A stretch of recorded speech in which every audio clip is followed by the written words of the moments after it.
شخصیت صرف ظاہری شکل و صورت نہیں بلکہ ہمارا رویہ، ہمارے الفاظ، بولنے کا انداز، خود اعتمادی اور اندرونی سوچ سب کچھ مل کر ہماری شخصیت کی تشکیل کرتے ہیں۔ بسم اللہ الرحمن الرحیم۔ میں ہوں الفت Munir, self Discovery coach and counsellor. آج ہم بات کریں گے کہ اپنی شخصیت کو خوبصورت کیسے بنایا جائے۔ شخصیت صرف ظاہری شکل و صورت نہیں ہوتی بلکہ ہمارا رویہ، الفاظ، بولنے کا انداز، خود اعتمادی اور ہماری سوچ سب مل کر ہماری شخصیت کی تشکیل کرتے ہیں۔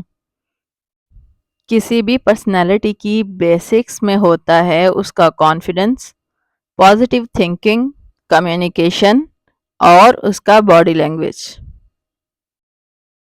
اپنی شخصیت پر کام کرنے کے لیے سب سے پہلے ہمیں کام کرنا ہوگا اپنے سیلف کانفیڈنس پر۔ سیلف کانفیڈنس کے لیے ضروری ہے کہ ہم اپنی صلاحیتوں کو، اپنی خوبیوں کو پہچانیں اور تنقید سے سیکھنا سیکھیں، پلس اپنے فیئرز کو سمجھیں۔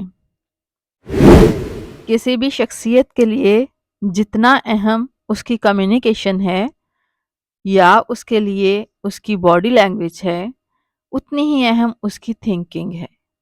جب انسان کی سوچ پازیٹیو ہوتی ہے تو ہر حال میں بہتری کی امید رکھنا جانتا ہے اور نیگیٹو لوگوں سے دوری رکھنا بھی جانتا ہے۔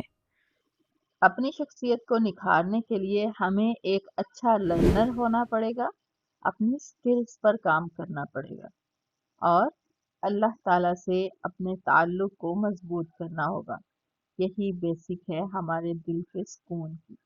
جیسے ہی ہمارا دل سکون میں آتا ہے، اطمینان ہمارے چہرے سے جھلکتا ہے۔ ہماری شخصیت کے 3 پہلو ہوتے ہیں: ظاہری شخصیت، ذہنی شخصیت، روحانی شخصیت۔